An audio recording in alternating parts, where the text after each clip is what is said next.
here in Washington a short while ago some visiting members of the Iraqi legislature arguing that this agreement the U.S. wants to negotiate with Iraq should not be supported because the U.S. was the source of the problem, and if the U.S. leaves, they said one, all Iraqi Sunni, Shia, Arabs, Kurds, Muslims, Christians, etc., want to live together in a united country. Partitioning and the U.S. presence are the obstacle.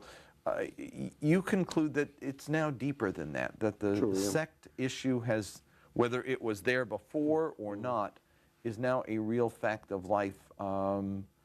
What does this mean for the outcome? A permanent foreign presence to keep people apart, or or how does one look at the situation when you've got this almost endemic violence having been created in the country? You see, the occupation is crucial to this violence. It's not the only factor. Iraqis were divided before. Iraqis will be divided in future. But if you have a foreign, in this case largely American, occupying army, it generates a lot of violence, and it tends to deepen divisions. You see, let's say I'm a Sunni in Baghdad. I've been, let's say, a colonel in Saddam's army. 2003, Saddam falls. I lose my job. I have a Shia neighbor. I know he's a different community, but I don't necessarily hate him. He joins the police, becomes a colonel in the police. He allies himself with the Americans, takes orders from the Americans. I consider the Americans foreign invaders. Suddenly my Shia neighbor is not only a different community with a different religious belief than me, he's a traitor to his country. I want to kill him. He wants to kill me.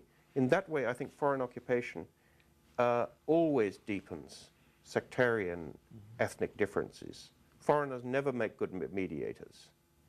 And there's a second factor as well, that a minority that's has got its back to the wall, will look to a foreign occupier to even up the odds. So again, that tends to deepen sectarianism, difference between Sunni and Shia. And I think that's not really appreciated, the extent to which that happens. That it'd be very difficult. You know, the presence of a foreign army is not going to bring Iraqis together. I want to get into a couple of craft questions about the writing of the book itself. I looked through the quotes, and there are no quotes from Muqtada al-Sadr. You did not interview him directly. Oh no, that's quite intentional, because before 2003, I mean, I knew of him, and I think I was the first person to report his father's assassination. But he was under house arrest. After that, it was very dangerous to go and see him. When the book was originally proposed to me by the publishers here, Simon & Schuster, the Scribner is part of the Simon & Schuster. And I said, look, thought about it, a really good idea, but I'm not going to do it. It's just too dangerous to do. Then, after a bit, I thought, well, yeah, this is actually key. I know a lot about these people, and this is got key to understanding Iraq. And then I thought, well, shall I just go to Muqtada and say, I'm going to write this book about you?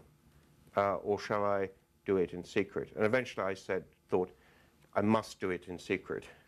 Have you met him? Yeah, I've seen him, but I haven't interviewed him on this. Okay, okay. And I thought that, you know, Iraq is so full of suspicion that you've got to talk to, you know, if you've read the book, you know, endless people in the Mahdi army, people who fought Saddam, people who've killed a lot of people.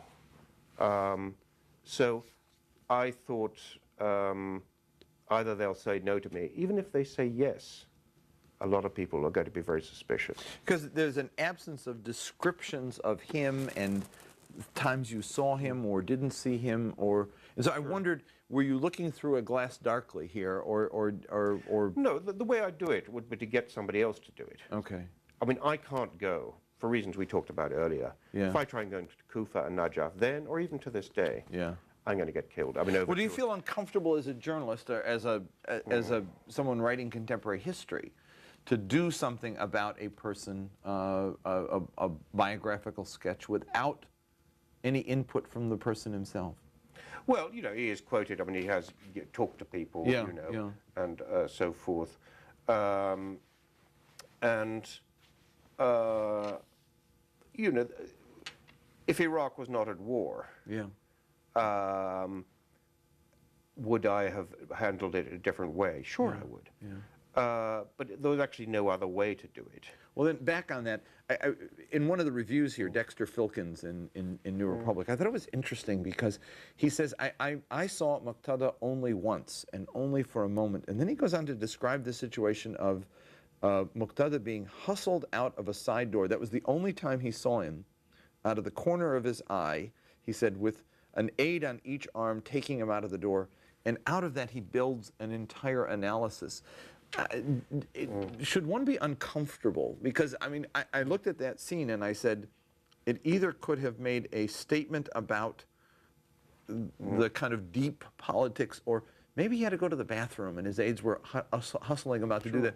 I mean, there is an interpretive thing there that you have to do when you don't deal with the principle directly. How comfortable can you be with the interpretation you make, and should readers be that the interpretation that you make is one that they ought to live with in their understanding of this character? I think I've got it right. Okay. And people who know Muqtada say that I've got it right.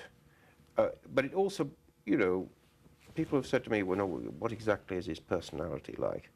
And I always say to them, look, you know, what is anybody's personality like? People we know very well. But here is a guy who's lived very close to death all his time. People who know him well, I mean, Iraqi aides have said to him, you know, if you sit beside him for a year, you still don't know what's going on in his head. Here's a man who is very suspicious, and with reason, very cautious, keeps moving house, keeps moving the whole time, not letting anybody know where he is. And again, with good reason. I think it's Dexter Filkins or one of the other reviews mentioned that the Iraqi government at one time decided to kill him, or considered doing so. Somebody also who wants to identify with his father and his father-in-law. You look at a poster, it's always of Muqtada, his father and his father-in-law with the Iraqi flag behind. So doesn't want to reveal his own personality. So, you know, would it have been better if one could interview all these people directly, sit down with a cup of coffee? You bet it would, but in wars you can't do that. You have to be more circumspect. The people around Muqtada, Mahdi army leaders, you know, what I do would be to draw up lists of questions and sometimes have an Iraqi go and ask them these questions. Because, yeah, frankly, I wouldn't dare do it myself.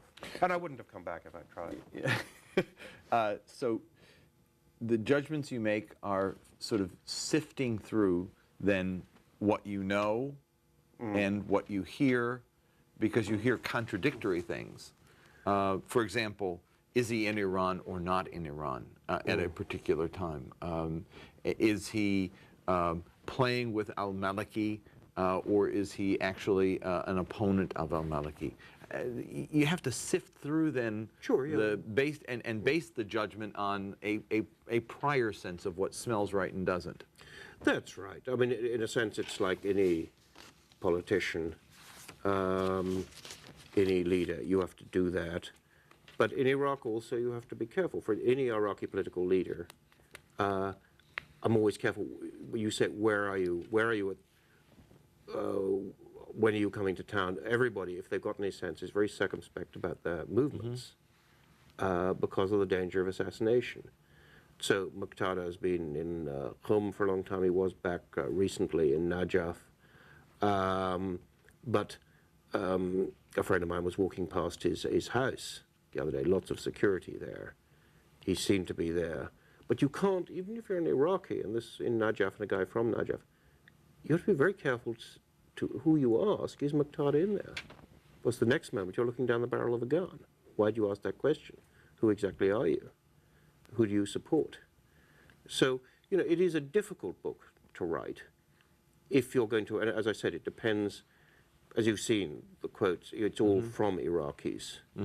But once you decide to go down that road, it's going to be difficult and dangerous.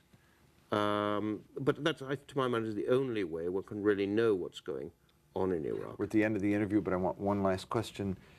Has the story been written, or should we expect to hear more from Muqtada in the years to come? Oh, one will hear more, because this is the biggest movement in Iraq. It is still. Yeah, and the biggest, from the biggest community, and somebody who's almost a professional survivor. I mean, he survived Saddam. Yeah. He survived many other attempts to kill him. I think he'll stay in business. Thank you so much, Patrick Cockburn. The book is Muqtada, The Shia Revival and the Struggle for Iraq. It's the story we should have known before we went in. It's the story that's unfolding because we went in. And as Patrick Cockburn tells us, it's a story we'll continue to hear about in the years to come. Thank you so much. Thank you.